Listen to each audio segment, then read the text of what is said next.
Blog Talk Radio.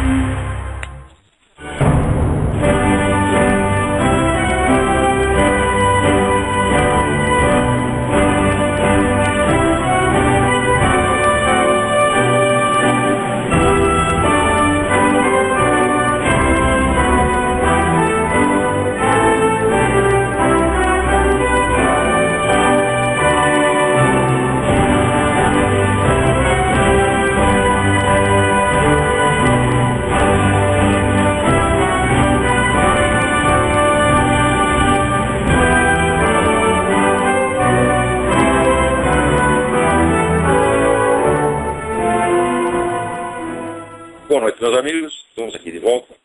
Como sempre, começamos invocando a Santíssima Virgem Maria, o Santo Padre Pio de Petrolina, para que roguem a Deus que nenhuma injustiça se cometa nesse programa. Queria lembrar aqui, novamente, a vocês que estão abertas no Colégio São Bento as matrículas para uma sessão especial do colégio dedicada a restaurar a educação católica no Brasil. Esse é um empreendimento inédito que vai totalmente contra o espírito dos tempos e que para os católicos é uma questão de sobrevivência. Então, se você tem filhos em idade escolar, você, por favor, telefone para o Colégio São Bento, fale com a secretária Liege, número 011-3328-8797, ou 011-6447-7237. Para se você não quiser fazer isso, você pode inscrever também o seu filho no ensino público, onde ele será ensinado a chupar pica, dar o cu e outras atividades pedagogicamente relevantes, essenciais para o progresso da ciência. Então aqui me informo, aqui o Alex Alves me manda um negócio, uma informação essencial aqui, ó. O grande parlamentar brasileiro Tiririca foi diplomado, né? E está aqui, salário 26.700, ajuda de custo R$35.053. Auxílio moradia, R$3.000. Auxílio gabinete, R$60.000. Despesa médica pessoal e familiar ilimitada e internacional, com livre escolha de médico e de clínica. Telefone celular, ilimitado, despesas ilimitadas. Mais um bônus anual de R$53.400. Passagens e estadia. Primeira classe executiva sempre ilimitada. E para reuniões do exterior, ele tem direito a custeio total de viagem e hospedagem para pelo menos 2 congressos, simpósios, etc, etc. Né? Custo médio mensal, R$250.000. Puta que o pariu! Né? Então sai dinheiro, sai do bolso de quem votou no Tiririca e de quem não votou também. Quer dizer, o preço, a piada cara é essa, porra. Né? Você pensa que votando no Tiririca está gozando da cara de quem? Da sua própria. Né? Agora, para não pensar que é só no Brasil que tem maluco, se você ver aqui, na Inglaterra, né, o súdito de Sua Majestade, o senhor Ian Morris, de 41 anos, ele tinha sido condenado à prisão por tráfico de drogas. Mas daí, de repente, ele decidiu que queria mudar de sexo, ele queria se chamar Ian. Né? Ele conseguiu ter a pena revogada, porque o juiz, né, ficou com dó, por não, se ele ficar na cadeia, coitado, ele vai continuar vivendo esse drama sexual, né, vivendo dentro desse corpo masculino que ele abomina. Né? Então o juiz até mandou uma carta para ele: vocês têm andado uma corda bamba sexual, levando a uma existência extremamente triste e deprimente. Se eu mantivesse você na prisão, eu estaria sentenciando a continuação do seu pesadelo sexual, talvez para sempre. Né? E o juiz se dirige, né, ao Ian Morris como Mrs. Morris. Não, Miss Morris, senhorita, não é senhora ainda não é senhora. Né? Então é o seguinte, se você está na Inglaterra, tem algum inglês me ouvindo, está aí minha sugestão: cometa o crime e mude de sexo. Você está na rua no instante seguinte. Porque os caras não vão querer que você fique sofrendo lá. Agora, depois ele pode cometer outro crime, né, e fazer que nem outro inglês fala: não, eu quero meu filho de volta. Daí você também será libertado. É assim, né, eu não sei quantas vezes dá para mudar de sexo.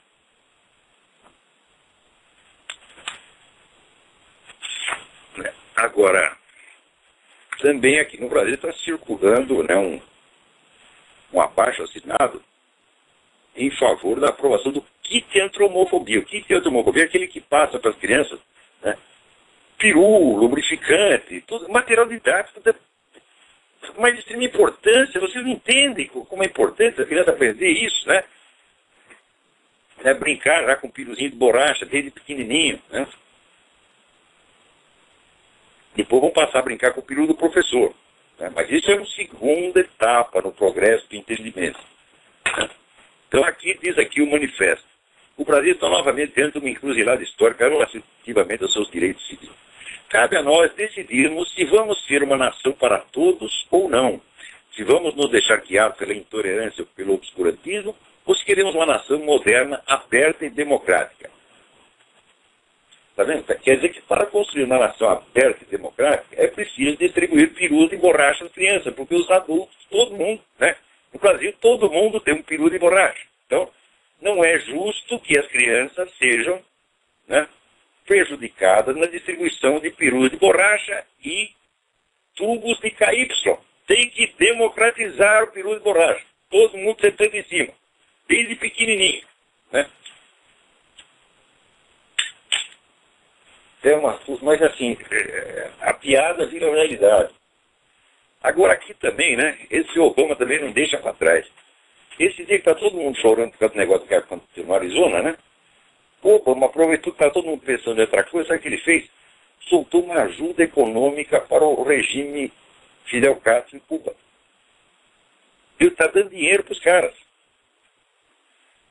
que evidentemente vai ajudar, né, o regime que está cambaleante a durar mais um pouco. Todo mundo sabe que esse negócio das viagens para Cuba, que esse governo também liberou, elas só servem, sobretudo, para o governo cubano recrutar americanos como agentes de influência, treiná-los em táticas de guerrilha, né, e colocá-los em contato com o terrorismo internacional. Quer dizer, o governo facilitou essa atividade do governo cubano nos Estados Unidos. Agora, para piorar a coisa, essa ajuda, né, generosa do governo americano a Cuba aconteceu na mesma hora em que tem lá um cidadão americano preso, sem processo, sem acusação. Ninguém sabe que ele está preso, né? Há mais de um ano. O cidadão chama-se Alan Gross. Ele estava lá trabalhando num projeto altamente criminoso, que era o de facilitar as comunicações entre os cubanos e o mundo externo, através da internet. Atividade, né, prejudicial, criminosa e imoral que estava se dedicando. Aonde já se viu deixar o cubano falar com o jeito fora de Cuba, coisa mais feia, né? Daí o Departamento de Estado disse que estava... Não, nós estamos muito otimistas com a sorte do Sr. Gross. Tem 60 anos, tem alguns problemas de saúde, e que ele vai... Logo vão permitir que ele retorne aos Estados Unidos. Problema de saúde, aqui, o sujeito perdeu 45 quilos na prisão. 45 quilos. O Departamento de Estado, não, ele tem alguns problemas de saúde. O que fazer com um cara desse se não mandar tomar no cu, porra? Né? Como é que se pode discutir educadamente uma coisa dessa? Né? Também, agora estão discutindo aqui o novo orçamento americano, que tem uma verba monstro para financiar aborto, seguindo então aqui o programa da Planned Parenthood, né? Planned Parenthood foi fundado por uma senhora chamada Margaret Sanger. E outro dia teve aqui uma exposição no Smithsonian Institute e celebrava lá a vida e obra da dona Margaret Sanger, mas esqueceram de contar o seguinte capítulo, né? A mulher era uma conferencista de muito sucesso no Ku Klux Klan, KKK, né? E olha aqui uma afirmativa que ela fez, né, numa conferência lá no Ku Klux Klan. Os fracos, os pobres e os negros são apenas ervas daninhas que precisam ser desarraigadas ou esterilizadas para o bem da humanidade. Então, a ideia dela é parar a clínica de aborto especificamente no bairro preto. Assim, mulher preta não tinha mais filho e acabava essa porra dessa raça preta que fica aí embaçando, atravancando o progresso, porra. Né? A mulher dizia isso. E tá aí o Smithsonian celebrando esta filha da puta.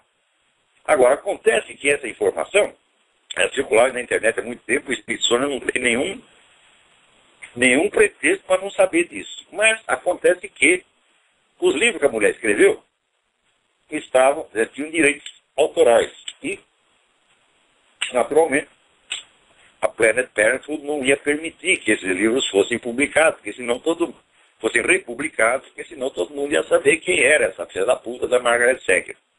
Só que agora, é o seguinte, venceu o prazo do direito autoral, caiu no domínio público. Então, aí que a Smithsonian não tem mesmo o menor pretexto para fingir que ignora, né, esses capítulos escabrosos da vida da dona Margaret Sanger. Agora, aqui, nos Estados Unidos, então, está acontecendo cada coisa aqui que a gente não imagina. Coisa que assim, nunca pensou que poderia acontecer na América. Aqui o treinador, lutador e treinador de wrestling, Jacob Volko, né, chamou o Obama de idiota e perguntaram: o que você quer lutar? Eu não quero lutar com o Obama, mande vir esse cara como um covarde, idiota. Ele disse isso. No dia seguinte, tinha 2 agentes do serviço secreto na casa dele, para intimidar o cara. Mas o que é isso? No tempo do Bush, os caras chamavam o Bush de filho da puta, de viado, clamavam pela morte do George Bush. Não acontecia absolutamente nada. Agora você fala uma piada a respeito do Obama, no dia seguinte está lá o serviço secreto. Ora. Mas, felizmente, ele botou a boca no mundo. Nessa altura, quem está intimidado é o serviço secreto. Agora, enquanto isso, o senhor Obama está aí com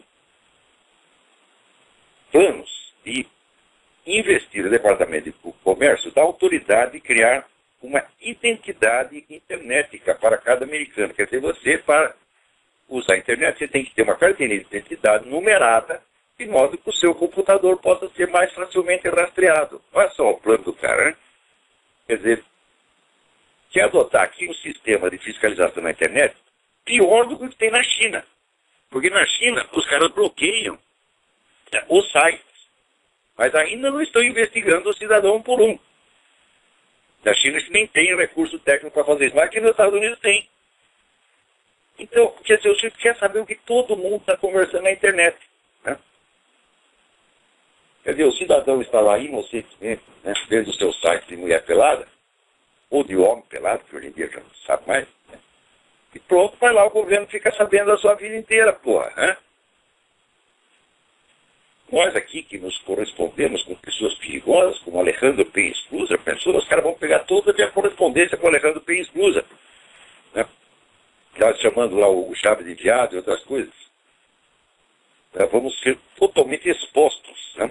Agora, o Obama, umas semanas atrás, ele disse que ele tem autoridade suficiente para ele mandar matar qualquer cidadão americano no exterior. Mas, até agora ninguém reclamou. Ele disse isso. Né? E é evidente que não tem autoridade para isso. Mas ele se arroga isso de maneira que o homem está ficando realmente louco. Quer dizer, a quantidade de poder que ele quer é um negócio não só ilimitado, como inimaginável. Ele quer saber o que está todo mundo conversando em casa, o que os americanos no exterior estão fazendo, e se encher muito saco, ele manda matar. Agora, o episódio mais impressionante da semana é essa história de... Começou com Paul Krugman, no New York Times, né, dizendo que o tiroteio no Arizona aconteceu porque o pessoal da direita, os conservadores, como Sarah Palin, ficam instilando ódio nas pessoas. Né? Único exemplo de discurso de ódio que ele citou foi um discurso da Sarah Palin, da Michelle Bachmann, em que ela dizia o seguinte, que contra o Obamacare, que é o sistema de saúde do Obama, nós temos que ser armados e perigosos. Alusão, uma piada, né? Alusão ao título do filme, né? Fulaninha, armada e perigosa. O Paul Krugman diz que isso é um apelo ao homicídio, apelo ao genocídio, quer dizer que é para matar todos os democratas. Quer dizer, a gente está forçando a interpretação até o limite do psicótico. E, baseado nesse raciocínio, então, foi a Sarah Palin que incentivou o assassinato.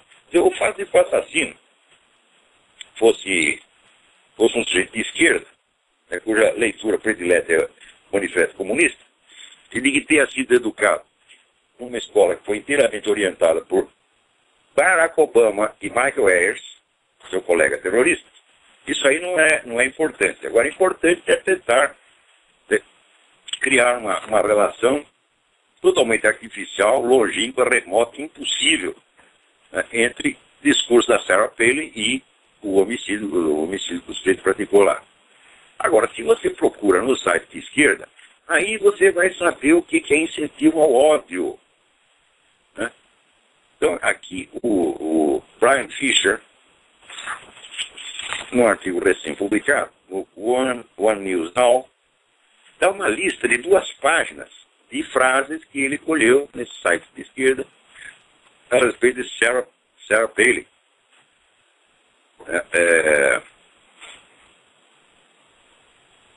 Olha aqui, eu espero que a Sarah Palin morra de uma morte lenta e dolorosa. Foi uma pena que não foi a Sarah Palin que levou o tiro. Alguém deveria atirar na Sarah Palin.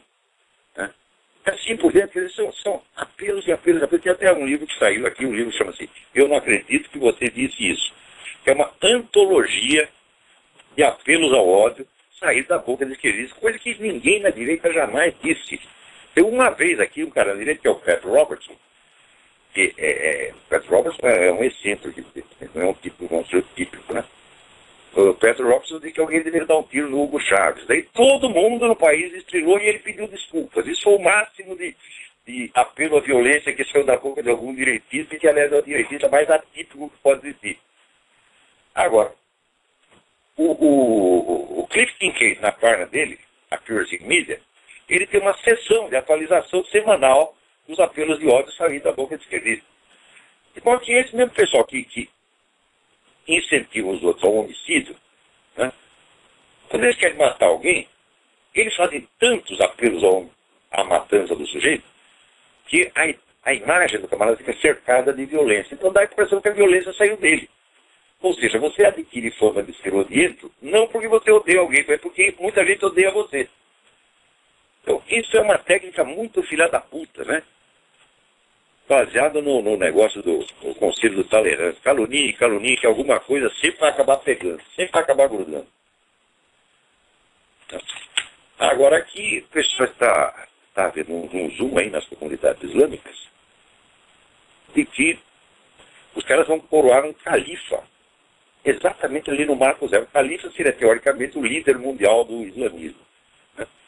Então eles querem reconstruir o califado, quer dizer, o governo islâmico mundial, e diz que vão, simbolicamente, coroar o sujeito exatamente ali no marco zero. O que alguém vai fazer contra isso? Ninguém vai fazer merda nenhuma. Né? Agora, aqui também, o pessoal, esse negócio do Paul Krugman, agora deu bode, porque o pessoal da Curious Media está dizendo, o Paul Krugman tem que parar. As mentiras dele tem que parar. E o Mark Levin já anunciou na coluna dele, ó, todo mundo que insinuar de longe que eu tenho algo a ver com o tiroteio do Arizona vai ser processado. Mas é assim que se faz, porque não adianta nada você reclamar por escrito. Tem que meter processo do filho das putas. Era isso que eu recomendava aos nossos milicos, aí sempre que esse pessoal mentir contra as Forças Armadas. Né? O comandante da força tem obrigação de processar o filho da puta. Nunca processaram ninguém. O pessoal inventou cada coisa contra a Força Armada, cada coisa tão absurda. Né? Por exemplo, tinha alguém achou lá uns documentos sobre serviço secreto no tempo da ditadura, vários sacos ali enterrados. Né? E o sujeito que enterrou, que não, naquele tempo eu era soldado, e o meu comandante mandou tocar fogo nesses documentos que comprometiam as Forças Armadas. Mandou tocar fogo, mas não deu tempo de tocar fogo, então o que eu fiz? Enterrei. Você diz isso, meu Deus. Quanto tempo leva para você atear fogo numa pilha de papel? Né? 10 segundos. Quanto tempo leva para você cavar um buraco? Quer dizer, não deu tempo de acender um fósforo, então ele simplesmente, né, fez lá um buraco de 3 metros por 2 e enterrou o documento. Os caras diziam coisas desse tipo, e o comandante do Exército, o que fazia? Soltava uma nota oficial. Dizendo, é mentira. lamentamos que essas mentiras circulam. Mas não é assim que se faz, pô. Se tivesse, ou então aquele vigarista do Caco Barcelos que inventou a história dos dois terroristas que teriam sido assassinados, né, pelo exército, que o exército assassinou os caras e depois simulou um desastre, porque eles estavam em fuga depois de participar de uma ação qualquer e morrendo no desastre. Daí o Caco Barcelos disse, não, o desastre foi simulado, os caras já estavam mortos, né? Só que quando você vê a foto, tinha a marca do pneu, a marca de frenagem do pneu na estrada. Eu falei, como é que eles fizeram, se estavam mortos, como é que eles fizeram para frear o negócio, né? Também tinha na memória do Jacob Orender, apareciam os dois caras, 2 dias depois da alegada data da morte, participando de um assalto a banco. Tinha que mostrar que a coisa era fisicamente impossível. Publiquei isso no Globo. O que fez o comandante do Exército? Nada, absolutamente nada. E garanto que se Caco Barcelos aparecer lá, vai ser tratado a pão de ló. Agora, já eu não. Né? Vai passar putada tudo, devia ser me convidar para falar na Escola Superior de Guerra. Eu jamais, terror, pânico. Né? O cara vem aqui e vai falar algo a nosso favor. Não, isso não pode de jeito nenhum. Né? Agora, veja, aqui então foi aprovada aí a lei de que você pode entrar no Exército na condição declarada de homossexual. Quer dizer, ele chega ali, já chega desconhecendo, diz, eu sou gay. Né? E daí o Exército não pode recusá-lo por causa disso. Agora, meu filho, os transexuais estão pedindo o mesmo direito. E mais dia, menos dia, eles vão adquirir. Quer dizer, chega lá um sujeito, né, enorme, peludo, musculoso, tipo Schwarzenegger, com um sutiã, e diga que, olha, eu quero ser soldada. Certo?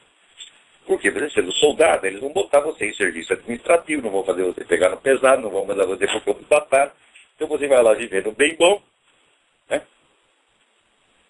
E isso aí é claro que vai virar uma palhaçada.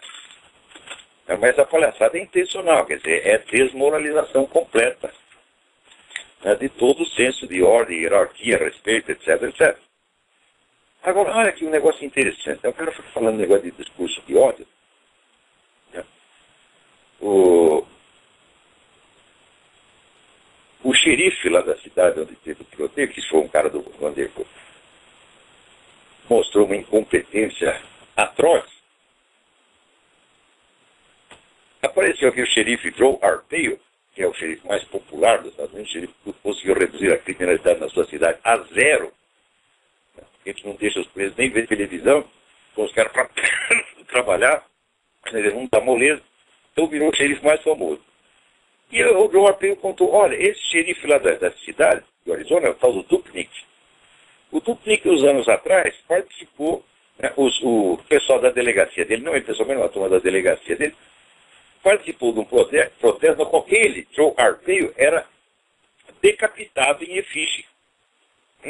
Quer dizer, isso aí não é apelo ao homicídio. Não vai dizer, não, o Dupnick fez apelo ao assassinato do Joe Arpaio. Jamais, jamais. Nós decapitamos assim por carinho, né? Estão cheios de amor. Agora, aqui também fizeram uma pesquisa essa semana, porque a turma logo, cada tiroteio que tem, aparece alguém dizendo, não, nós temos que tirar as armas da população, controlar as armas, etc. Fizeram uma enquete e só 20% das pessoas aprovaram a ideia de que maior controle das armas diminuiria a possibilidade de acontecimentos como esse. Olha, quem quer matar, não precisa...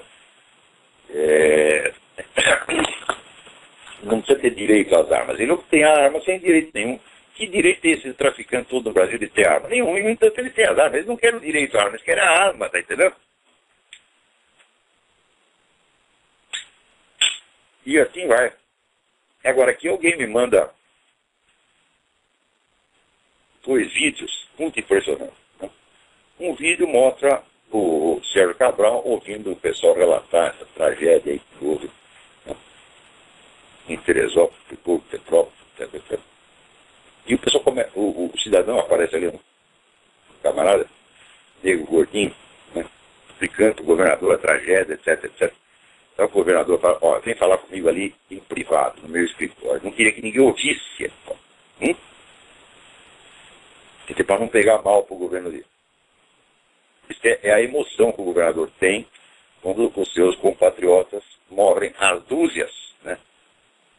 Num deslizamento de terra. Depois mostra o mesmo Sérgio Cabral, quando o negócio do pré-sal, né? O direito ali à administração do pré-sal foi tirado do estado dele. O homem chora que nem criança. Ele estava comovidíssimo, porque o dinheiro estava indo embora. Né? Então, olha, apesar aqui, o Carioca, vocês não votaram nesse cara? Vocês merecem o Sérgio Cabral. Porra, esse negócio de que todo povo tem o governo que merece não é verdade. Mas no Brasil é verdade. O Brasil tem o governo que merece. Então, o Sérgio Cabral provou mais uma vez que é um sujeito absolutamente desprezível. Vamos ver o que mais nós temos. Tem umas coisas interessantes. Mais nas trocas da filosofia do Arizona. Olha aqui. Pedro Abramo Novaes, secretário nacional de política sobre drogas. Né? Ele defende o fim da prisão para pequenos traficantes. Vai soltar todos os pequenos traficantes. Uai, mas o que é o pequeno traficante? Né? Senão o último elo de uma rede que vem desde os grandes traficantes. Então, o pequeno traficante, meu filho, ele não tem contato direto com a produção. Né? Ele é um intermediário. Então, se você soltar todos os pequenos traficantes, você está trabalhando para os grandes. Quer dizer, você está aumentando ali a mão de obra à disposição dos grandes. O cara sabe perfeitamente disso. Não precisa explicar. Né? Agora, o sujeito acabou de ser nomeado. E já está, olha o que ele vai fazer pela segurança do Brasil. Soltar todos os pequenos traficantes. Puta merda. Agora aqui apareceu no Wikileaks aquela história de que o governo brasileiro, no tempo em que o Brasil estava, havia tropas brasileiras intervindo lá no Haiti, o governo americano estava muito insatisfeito com a atuação brasileira porque não era firme o suficiente, não era enérgico o suficiente contra as gangues. Daí entrevistaram o general Heleno, e falaram, general Heleno, você já fez muita coisa boa, né? Porém, você vê o que era a revolução cultural. Quando ele mete na cabeça das pessoas, quer dizer, certos slogans, certos lugares comuns, elas repetem aquilo com um automatismo incrível. Então, olha a explicação que o general Heleno deu. Olha, quem sofria com os sequestros eram sobretudo os ricos. E os americanos estavam lá defendendo os ricos. Por isso que eles queriam que nós agíssemos contra as gangues. Isso quer dizer, general, que o sujeito é rico, pode ser sequestrado. Você não tem obrigação de coibir o sequestro? É? Quer dizer, veja, esse preconceito de classe nojento. Né? Então, general Heleno, eu sou um homem honesto, mas desculpa, isso é burro. É burro. O senhor sai repetindo esse tipo de discurso de slogan, de propaganda comunista, que nem sabia que é comunista. O senhor não tem cultura suficiente para identificar da onde vêm as ideias que entram na sua cabeça. E sai repetindo besteira. Quer dizer, é como se o brasileiro precisasse de algum pretexto para não fazer nada contra a gangue, contra a criminosa. Isso é hábito brasileiro, se é criminoso, você nada faz contra ele. Então, chegou lá, eles pacificaram um bairro, uma região no Haiti, e nada fizeram contra gangues que continuaram aterrorizando ali a população. Quer dizer que, mas os caras são ricos, então pode sequestrar. O que é isso? Puta que pariu.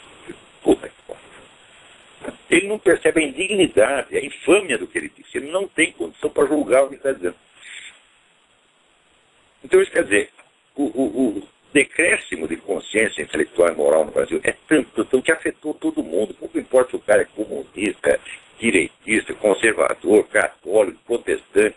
Está todo mundo ficando idiota nesse país, é uma coisa terrível. Eu nunca vi um fenômeno desse em todo o mundo, em qualquer país onde aparece. Governando falando besteira, todo mundo percebe imediatamente. No mínimo, é como aqui, fica 50% de um lado, 50% do outro. Agora no Brasil não, as pessoas falam essas coisas, todo mundo repete o discurso aprendido na escola. Continua repetindo aquilo para o resto da vida, como se o professor fosse uma autoridade papal. Quer dizer, é uma inércia mental, assim, de toda a sua atividade intelectual se reduz ao automatismo. Né? Aqui, Tiago Martins, vocês me mandam uma pergunta. Estou assistindo o documentário Agenda, o documentário que eu recomendei aqui. Há uma frase de Marx, na qual ele fala que destronaria Deus e o capitalismo. Minha pergunta é, será que o capitalismo não é uma desculpa, uma pista falsa para o real objetivo de Marx, destronar Deus e o cristianismo? E olha, se você for encarar a coisa do ponto de vista biográfico, você vai ver que a primeira preocupação de Marx não foi o capitalismo, mas foi contra Deus. Isso aí desde os 17 anos. Então, a ideia de destronar Deus era uma ambição que ele tinha desde pequeno. Depois é que ele achou que a cultura cristã era uma superestrutura e que embaixo dela tinha o capitalismo. Então, para quebrar a autoridade de Deus no mundo, precisava primeiro destruir o capitalismo. Mas destruir o capitalismo, de fato, é o meio. A finalidade última é instituir o que o Antônio Gramsci depois chamaria a completa terrestrialização do pensamento. Quer dizer, você fechar a humanidade numa redoma onde ela não pode conceber nada além da existência terrestre. O objetivo é realmente esse, quer dizer, depois, no livro do pastor Richard Wurmbrand, ele nota que na prisão em que ele ficou, pelo menos, e depois ele confirmou, isso acontecia também em outras prisões, ele foi preso na Romênia, toda a lavagem cerebral que os caras faziam, sofriam na prisão, não era contra o capitalismo, era contra a religião. Então ele começou a desconfiar, falou, pô, esse negócio de capitalismo parece que é um pretexto, eles estão mais interessados em tornar o sujeito ateu do que torná-lo anticapitalista. Eles têm mania da religião. É tanto que eles torturavam, de preferência, o sacerdote, o cara, padre, pastor, rabino, você chegou lá, você era o primeiro a ser torturado.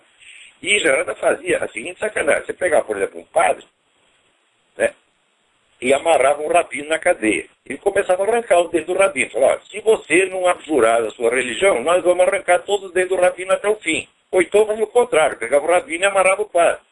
Né? Então o sujeito acabava abjurando, tornando a boca para fora, para não ter que ser cúmplice, né, naquela maldade que estava sendo infligida a outro. Então ele viu que aquele pessoal das prisões tinha obsessão por extirpar a fé religiosa do coração das pessoas, muito mais do que jogar contra o capitalismo. Daí que ele começou a investigar o negócio que terminou no livro Marx e Satã, que é um livro de leitura absolutamente essencial, onde ele mostra ali os escritos de juventude de Karl Marx, que não tinham sido publicados, que estavam lá guardados no arquivo Marx, Engels de Moscou, onde fica claro que Marx participou de rituais satânicos na juventude. E não só na juventude, porque a empregada dele, Helena Temo, aquela mesma que ele podia ter cumprido com ela,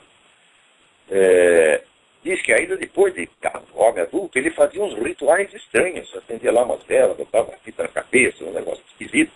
O que era aquilo lá? Era rito judeu? Não, nada disso. Né?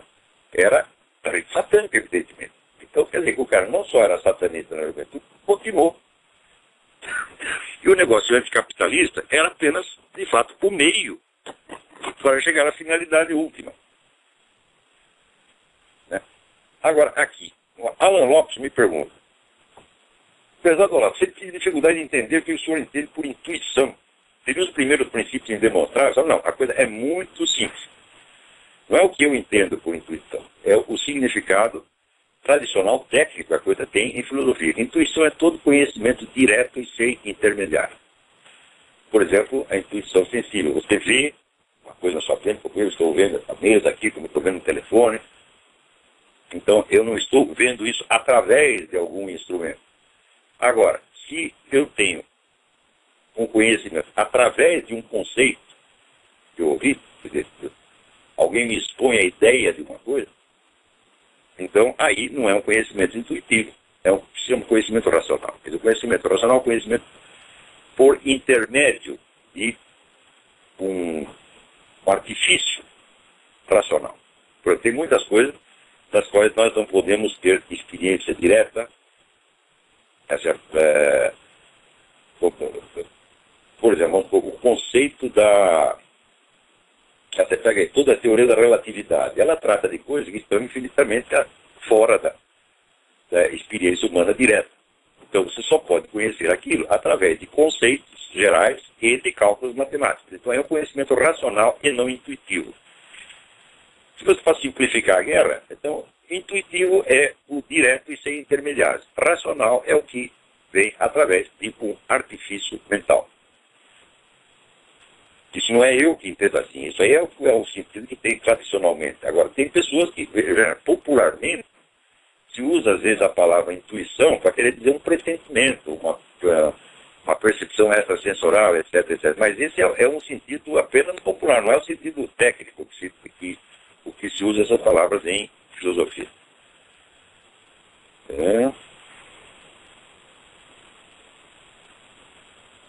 Aqui, o Roberto Bernardo, que é professor de jiu-jitsu.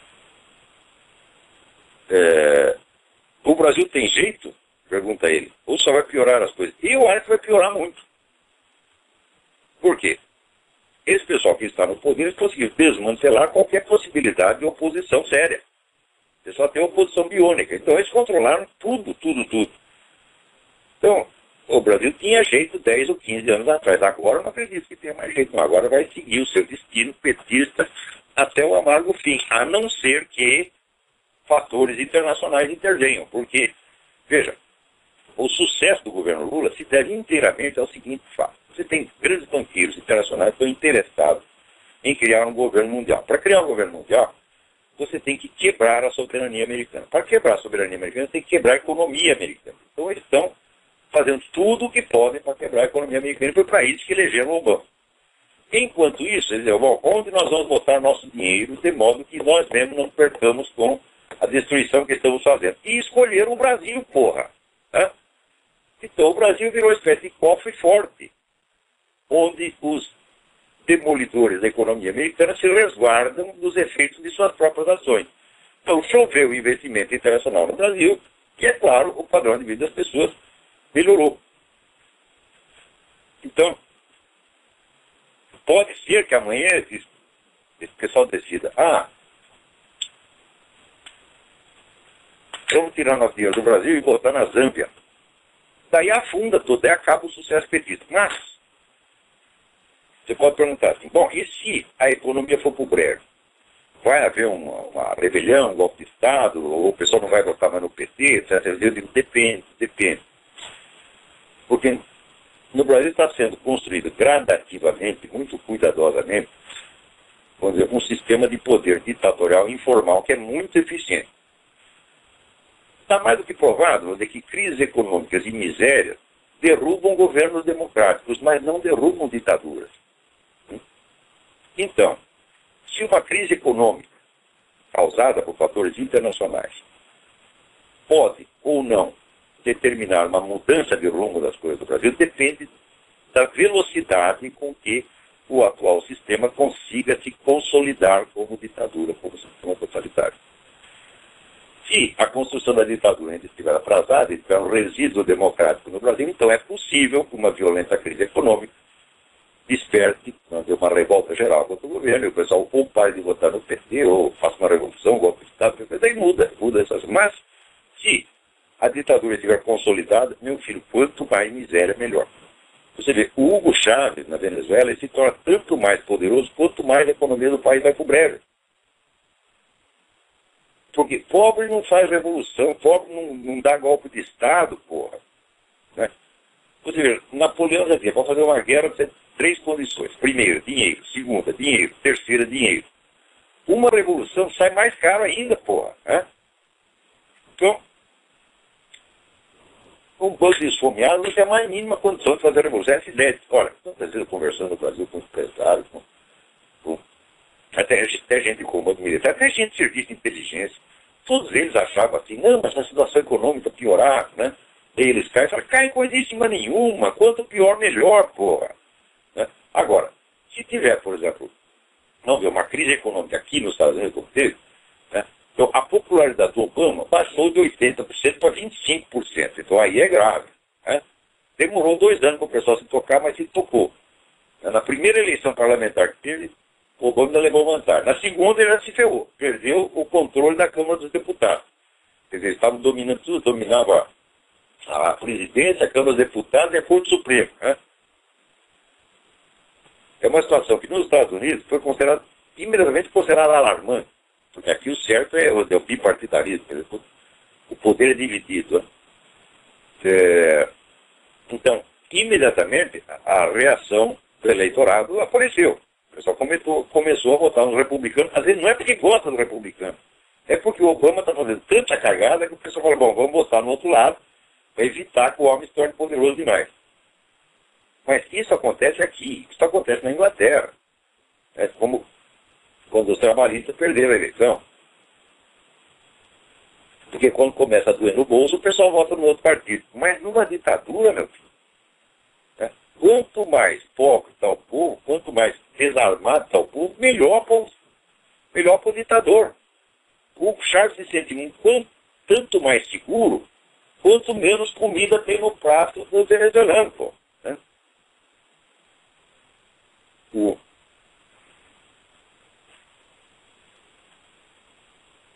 Vamos ver aqui. Gostaria... Peraí, tem alguém na linha. Alô, quem é? Olá, tudo bem? Tudo bem, quem é? É Charles, eu sou doutorando aqui na França, na Universidade de Pierre Mendès France.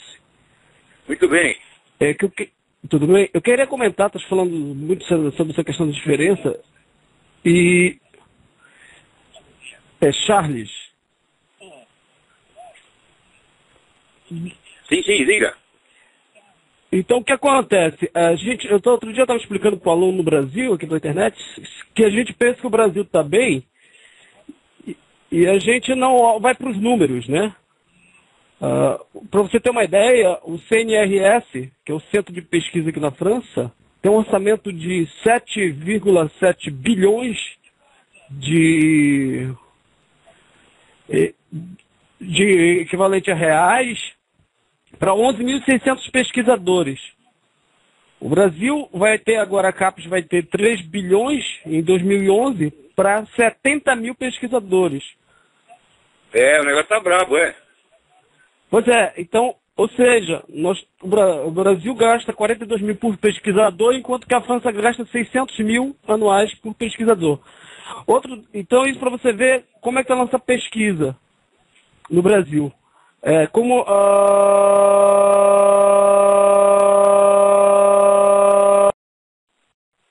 E pifou a ligação, a informação estava interessante. Né?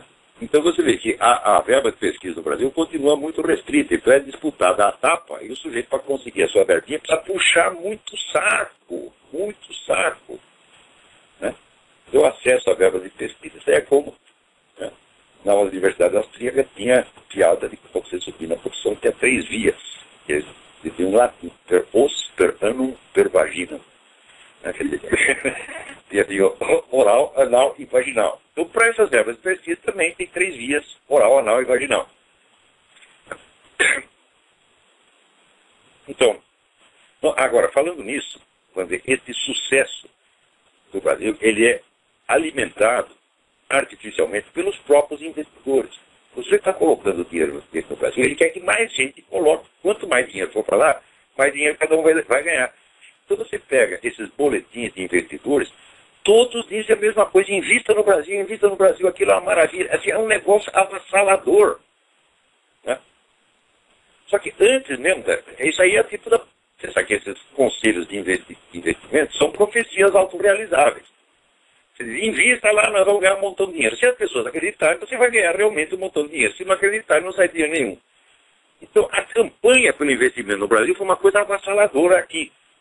Então, foi um sucesso aparente alimentado de fora e sustentado ao mesmo tempo pela mídia, que é da propriedade dos mesmos banqueiros internacionais, dos mesmos investidores. Então, nós vamos colocar nosso dinheiro no Brasil, então o Brasil protege nosso dinheiro e nós temos que proteger o Brasil. Foi isso a razão do sucesso do Lula. Quer dizer, qual é a contribuição do Lula para isso? Nada, o Lula não fez nada. Os ministros do Lula não fizeram nada, não foram eles que conseguiram isso. Isso é uma decisão internacional. A história do Brasil sempre se escreveu desde o exterior. O Brasil é uma vítima inerme da história internacional. Vítima, às vezes, beneficiária também. Não foi só isso que aconteceu. Peraí, tem mais alguém aí? Alô? Olá, professor. É Rony Cardoso, tudo bom? Rony, tudo bem? Professor, eu estou com uma dúvida, não tem muito a ver com o que o senhor está falando neste momento. Se o senhor puder esclarecer ao longo do programa, eu ficaria grato. Na leitura dos seus livros, o senhor recorre ao conceito de eviternidade para explicar algumas coisas. E eu acho que eu não entendi muito bem onde pode ocorrer isso. Eu não acho que eu não consegui captar o conceito de eviternidade. Se eu pudesse explicar. É muito simples. A definição de eternidade, a definição técnica, foi dada já há muito tempo pelo filósofo Boécio. Ele diz: a eternidade é a posse plena e instantânea de todos os seus momentos. Então quer dizer que a eternidade é aquilo que paira acima do tempo imutavelmente. Perenidade quer dizer sempre duração sem limite. Perenidade é um tipo de tempo. Então, por exemplo, quando você morrer, quando seu corpo acabar, você vai ter uma duração ilimitada. Você continua vivendo, mas acontece que você não é eterno. Por quê? Porque você foi criado. Você não é superior ao tempo.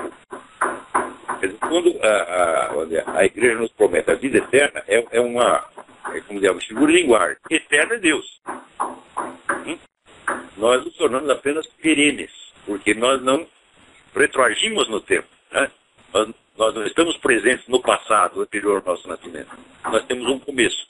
Então é isso que se chama eviternidade. Eviternidade ou perenidade, né? É aquilo que tem uma duração ilimitada, mas não está acima do tempo, como a eternidade. Então é a famosa teoria do triplo tempo. Você tem o tempo, a perenidade e a eternidade. Entendeu agora? Caiu a ligação dele. Mas está aí explicado, então ele pode ouvir e se houver alguma dúvida, volta a telefonar. Se houver alguma... Eu tenho um livro muito bom sobre isso, é o livro do Ananda Coomaraswamy, que se chama Tempo e Eternidade. A explicação técnica disso, conforme aparece nas várias tradições religiosas, sempre o mesmo sentido. Quer dizer, neste ponto, as várias religiões são coincidentes. Né? As religiões, não só, também a tradição filosófica também é coincidente nessa ideia do triplo tempo. Agora, aqui.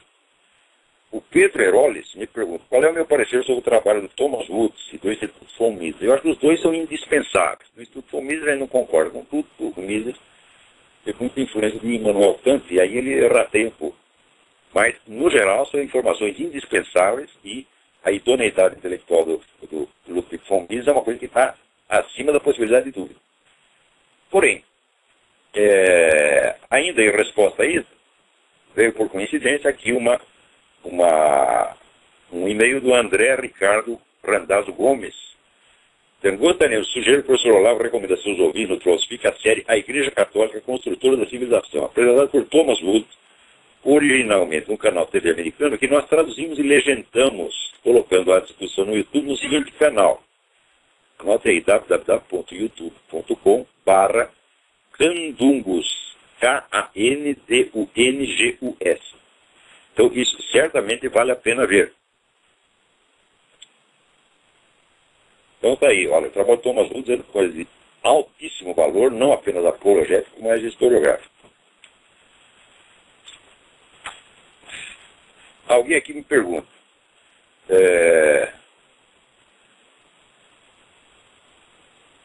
Por que o pessoal cristão não pode consultar astrólogos nem magos? Ouvi dizer de um cristão que a astrologia até tinha fundamento, mas que depois da queda, o diabo passou a interferir.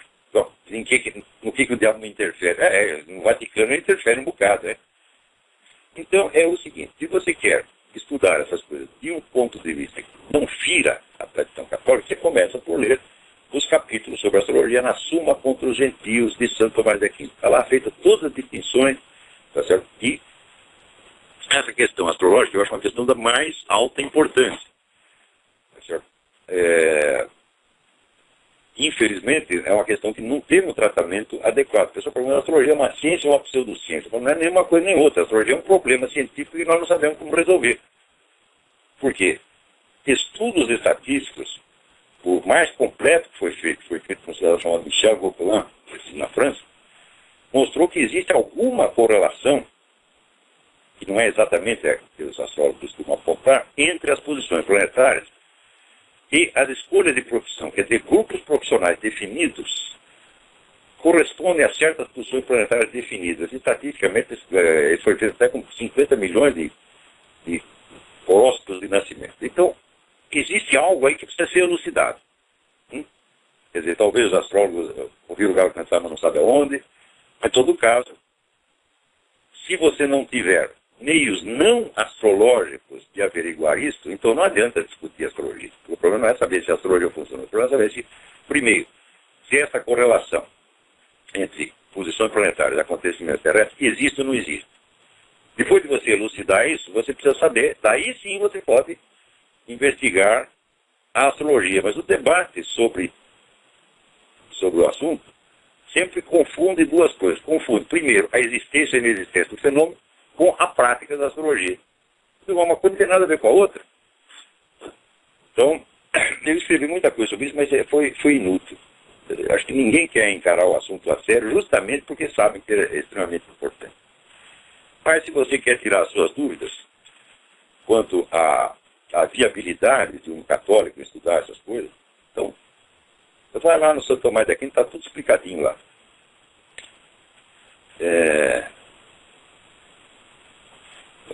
Aqui, peraí. Um cidadão que me escreve um negócio dramático. Eu sou vereador pelo PT. Eu não vou dar nenhum nome do cara para não comprometer. Eu sou vereador pelo PT, partido ao qual me filiei por circunstâncias, embora nunca tenha sido marxista.